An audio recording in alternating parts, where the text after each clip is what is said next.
Welcome to Loving Me Before I Love You with Tammy Nicole, the podcast dedicated to you loving and putting yourself first. Others have come first in your life for years, and you know it's time for that to change. You're about to be empowered to set healthy boundaries, confidently have hard conversations, unapologetically put yourself first, and live the peaceful life you deserve. Remember, self-love is essential, and loving yourself sets the stage for every other love in your life. So get ready to embrace self-love like never before with your host, Coach Tammy Nicole.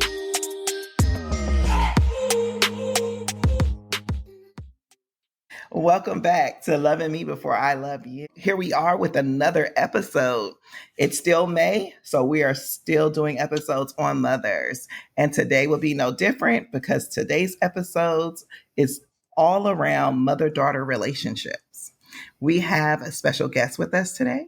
We have Mrs. Kayla Nichols, and she will be joining us, sharing with us all of her experience that she has as being a mother as well as being the daughter and how that relationship is actually unfolding. She's a new mother. Her daughter's about, she's one. She almost two, but not really, but she's one. And just how she's been able to navigate the waters of motherhood and daughterhood. So again, we have Mrs. Kayla Nichols. Welcome to Loving Me. Thank you for having me. I'm How are excited you? to be here. I'm great. I'm excited to be here. Ready to just be. You ready to dive in? You know, a lot of times we don't really talk about mother-daughter relationships when we become adults, right? A lot of times we talk about mother-daughter relationships as teenagers. You know, you have the whole, man, when my daughter became a teen, she became a handful. Every so often you hear when teenagers become adults, they say, oh, she's my best friend now. But we don't talk about, you know, the other side of things, like the challenges that may come as a mother and daughter relationship like evolve. Sometimes it comes because that daughter became a mother herself, right? And when mom becomes grandma, how she interacts or parents changes. And we don't really talk about how those changes affect the daughter who's now a new mother. We don't talk about the changes in their relationship, be it good, bad, or indifferent. And so I kind of want to talk about that. I kind of want to dig deep. I want to, you know, give the people the experience of having like, hey, I'm not the only one, right? Over here at Loving Me Before I Love You, we try to talk about things that also impact our love for ourselves. Like, how does loving yourself impact relationships with our parents?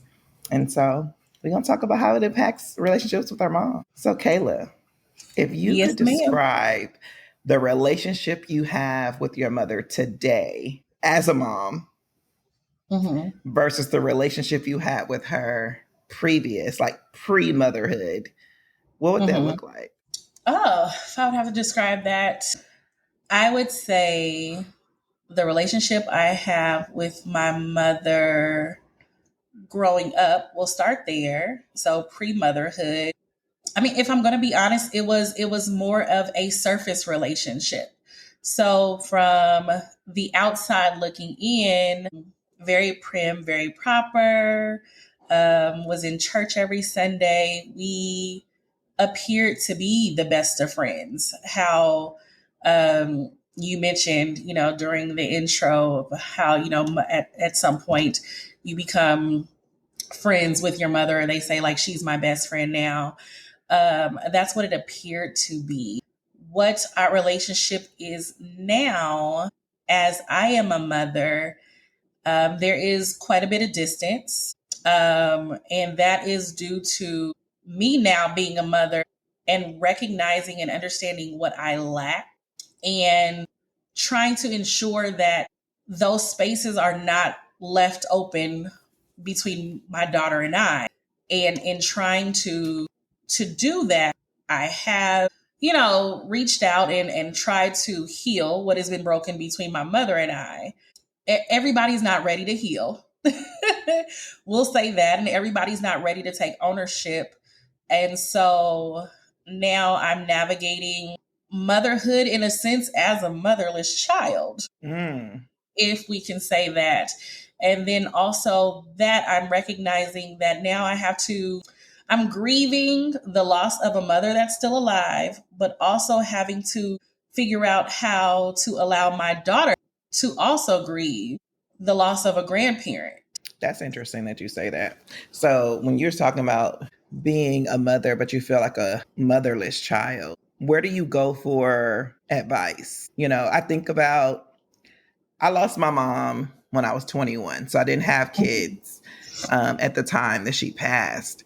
And I know the struggle of having to have a child that you're raising and not have a mother to go to for advice of, oh, they're sick or they're colicky, or, all of the changes that take place when you become a mom, and wanting to pick up the phone and call mom and say, oh my goodness, he's doing this, or, my son was first, so he's doing this, he's doing that. What do I do? Not having that shoulder to lean on was a little difficult.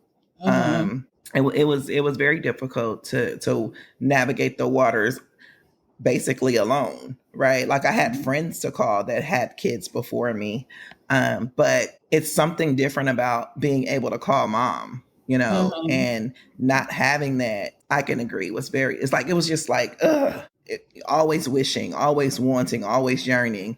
And then, social media is around, so you get to see other people having those relationships. But you, knowing your mother, seeing your mother, can call your mom and then still say, I'm a motherless child. How did you navigate that?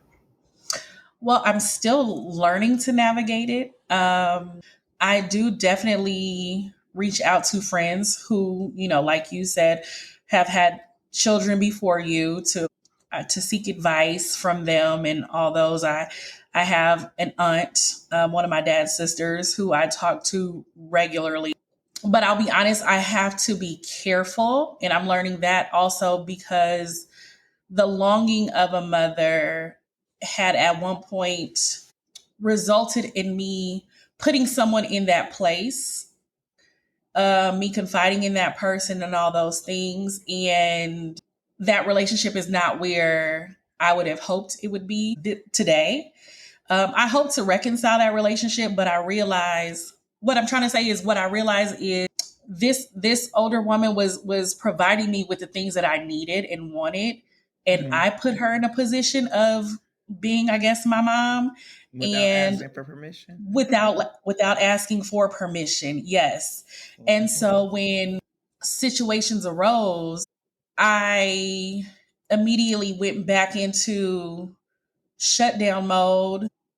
I do want the relationship to be better. I want us to be able to talk and, hash out whatever, but recognizing that I can't just point the finger at her because she may have done some things to me that I didn't agree with and I wasn't okay with, but recognizing that I don't want to say that I'm to blame, but, that I do have fault in this because I put her in a position that she didn't ask to be put in.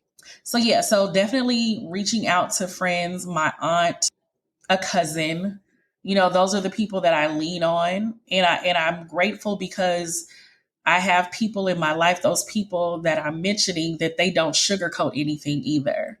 They'll let me know, Kayla, no, you're not right. Or you could have handled this differently, or you're okay, but it's your tone, or things like that. So I've definitely have a village of grounded people and honest people around me to offer the support and help that I don't have coming from a mother.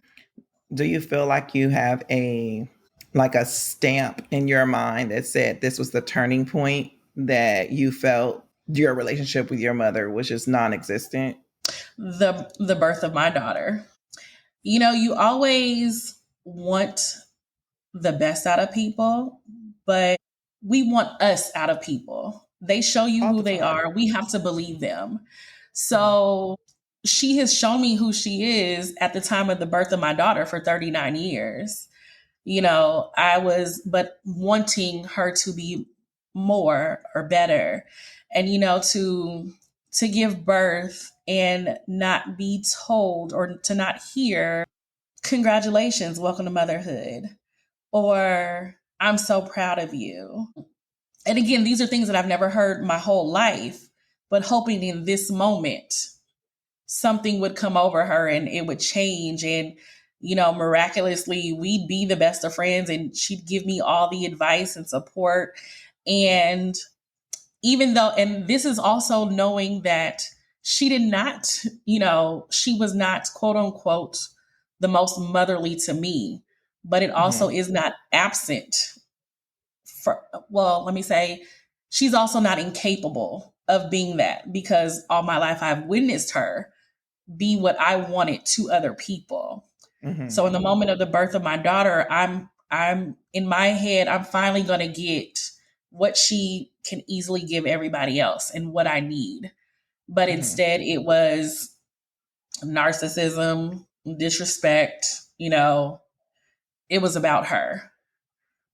And I can see that desire. Like a lot of times we think what is going to be that one thing that changes everything, right? And a lot of times, having a child for a lot of people seems to be the catalyst that like, just like, oh, there's the switch. That switch happened. And it happens because they see things differently. It's like, oh my goodness, my child just had a child and she's going to need my support from a different angle, from a different, vantage point. And so I can see having that desire, because for me, I can always think back to not having, you know what I mean? Like just literally like, man, having a child and not having the support that you really, really desired. And it's not even that people weren't there in general. So it's like not to downplay those that actually showed up, because, thank you for showing up. But it's more so that, man, that one person, and not having, I won't even say like a stand-in, but for me, because she's gone, not having a stand-in, not having someone that has, came alongside and subbed in, right, to provide that, level of support and advice and encouragement. I get it. I get it wholeheartedly. Like, definitely wanting, like, man, like, this just happened. Like, you should just turn around and give it to me the way I'm at, like the way I see it. Right. However, as much as we desire other people to do the things that we are mentally developing in our minds, sometimes the communication has to happen, maybe a conversation prior to, this is how I'm feeling about this, like, this is how I feel about us. And now I'm about to have a baby that would be, kind of make you a grandmother. This is what I would hope for this, relationship to blossom into, or have a change. And a lot of times we just have a lot of expectations, and we have a lot of, I don't even want to call them assumptions, but we have things that are like developing, that we're creating in our own mind, that the other person is not hoping for, or not developing. It's not, on that same page. And so we let ourselves down versus them letting us down. And it's because it's our hope, it's our dream that never gets communicated. You know what I mean? Right. And so a lot of times I think if we ever took the time to talk to people about what we expect, or what we desire, or the boundaries that we want to, implement in our lives, that our relationships could be a little different. I'm not necessarily saying they would be better, but they definitely could be different. And we can have less self-inflicted disappointments. And because as much as we may not want to agree or admit, a lot of our disappointments of other people not doing what we're expecting them to do is because they're unspoken expectations that get let down, because they don't even know they were supposed to do that, because that wasn't on their agenda. It and wasn't they can a part of their downright just plan. be incapable of doing that, but they don't know they need to do it or how to do it, because we haven't voiced what our expectations are. Right. And even like, I just have a question because you mentioned that you feel like your mom could do A, B, C, and D because you've seen her do it for other people. Have you ever Mm-hmm. taken a moment and said to her, hey, give her an actual visual of her doing A, B, C, and D to someone else and say, that's what I want? Like, I want you Mm-hmm. to kind of be able to say that to me. I want these Mm-hmm. things to be said or done for me, etc. Like, has that conversation ever Mm-hmm. happened between the two of you? Um, Not as so eloquently as you put it. but, See? but there has been conversations where I have, pulled scenarios, and again, transparency is my favorite word. So being very transparent, the response that was given to me was, no, I don't. I don't do that. So it's a lack of even wanting to take ownership. And for me, even if you don't recall that specific incident, that specific scenario that I'm explaining to you, I don't think it takes much to say, well, I don't remember that. But now that I'm hearing you say this is what you need, okay, I'll provide that, or I will try to, or how do we take baby steps to get there, or things like that. But there was never it's automatic. I don't do that, and Mhm. shut down defense mode. So it doesn't get quite further than that, so yeah. Okay. So I hear you say that you really haven't had everything that you desire from the relationship with your mom. How Hmm. did you develop or shape your own understanding of love and support with any family now that you have your own family unit? How do I shape it? Honestly, the my first line is how we're always taught to treat people how we want to be treated. So that's how I enter in, or try to enter into each and every relationship, is I want to be treated with kindness, so I'm going to treat you with kindness. But as I learn and get to know you, I see how you receive it, how you give it, and then I try to adjust accordingly, Mm-hmm. because I may like to give gifts as my love language, Mm-hmm. but your way of receiving it may be to put up the dishes for you. Acts of So kind, acts of service. acts of Mm-hmm. kindness, acts of service, yes. Mm-hmm. So with me in relationships and trying to form that, it's, hey, they've been so nice to me, I want to do something for them. And oh, I'm at the store, let me grab something. No, you know what? This will go a little bit further if I go clean up their kitchen. Don't call me to clean up your kitchen. I have a housekeeper. I don't want to clean. So don't let that be your acts of service, please. Um, Well, just send the housekeeper. Like you I still didn't even did think it. of that. Duh. You still did Hello. it. Okay. Send the See, I didn't think of housekeeper. that. I didn't even think of that. And she's a great housekeeper. Shout out Kiki. I appreciate you, girl. Um, but yeah, I try to, I try to treat them as I want to be treated, but understanding that the things I need are not always what they need. So just trying to be open and knowing that my way is not always the best way or the right way. And I actually have heard that from a few people this last year or so, and they told me, Kayla, you think everything is going to be perfect, or you want to be perfect, and Mm, it's caused me to have to try to figure out, why are these people saying this, because I know everything isn't perfect. I'm the one that, okay, this is my plan A, but I also have plan B and C, because A is not going to be perfect. So mhm. that's just a side note. That's also me, having to reflect, what am I doing to make people assume this about me, or what are they seeing in me that makes them view me this way? Sorry, that was a sidebar off track, but yeah. You're so funny. Um, but it's good to have introspection, right? Like to be able to look Mhm. inside and see things, or even try to see things the way people see them. Because a lot of times we don't really see ourselves. Most Mhm. of the time we don't. We mentally see ourselves. Like we develop an ideal in our mind of who we are and how we, interact with others. But we don't really know how we show up until somebody else tell you. You know what I mean?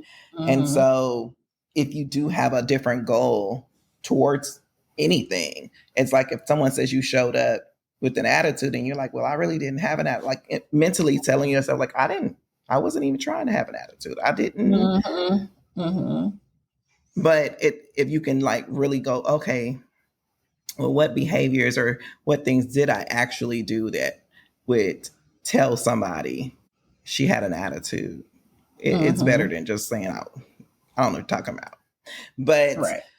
again, sorry, we went a little sidetrack, guys. But My fault. when we get back to the subject at hand, having your own family and learning how to love people according to how they give and receive love, and having your own daughter, outside of saying I'm going to just give her what I didn't receive, right? And what I yearned for, how do you plan to cultivate a mother-daughter bond with her that's healthy? Because the things that you didn't receive that you want, she's a different person. Mm-hmm. She may not necessarily want those same things Mm-hmm. either. So, what's your goal or plan in reference to navigating those waters? So, one, a lot of self reflection and understanding if what I'm trying to provide her is like what you said. Is it something that I want to give her because I didn't have it, or is it something that she actually needs or desires? So, I'm very conscious of that, knowing that she is an absolutely 1,000% different person than I am. Um, oh, she's a joy, but she is so different than me. So, recognizing, because I also don't want to overwhelm her with things that I did not have and then end up creating the opposite of what I'm dealing with, to where then she's 40 in therapy saying, my mom gave me too much and I don't know these things, or, so it's a balance. It's me learning the balancing act of what is appropriate, what is inappropriate, and she's 17, almost 18 months, so have a long way to go of learning, but even learning now, things that she's allowed to do that I know I wasn't allowed to do at this age. And it's also not, I'm not allowing her to do certain things at this age because I'm trying to be opposite, but it's also because I recognize she is a different person and I want her to be able to explore and be who she is, as opposed to me feeling like I was told who I was supposed to be Mm. and how I was supposed to act. And then getting to my mid to late 30s and finally discovering, who I am as a woman. Actually, I learned who I was as a woman when I became a mother. All right. Long as you have a plan, right? And knowing And that the those plans can plans always change. change. Mhm. And I remember growing up, in church, they say, don't write that plan in ink. Make sure you write it in pencil. Pencil You got and to be give able God to the erase it. eraser. I know that it's been a challenge, but do you think that you have any like joyful, positive, happy moments with your mom that can give you a glimmer of hope that relationship can turn around? I will say that I'm always positive. I always try to be optimistic. Yeah, that's what I can say. there's So you have there's no experience or moments within your relationship that says, I'm going to hold on to this little piece right over mhm, here because I saw it. She did it one time.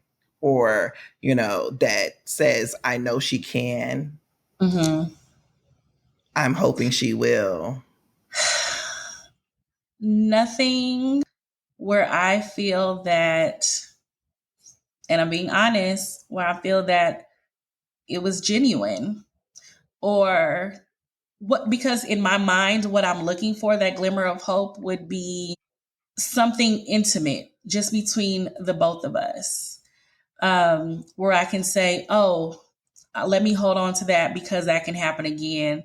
But in my mind, and as I think back, the joyous times, it was always in front of other people. So that's what I mean by saying it's I don't have anything to hold on to that says, this is her stripped down right now, this is me stripped down, this was a genuine connection, this was a genuine situation, whatever. And this is what I want to hold on to because I know we can get back there or figure it out.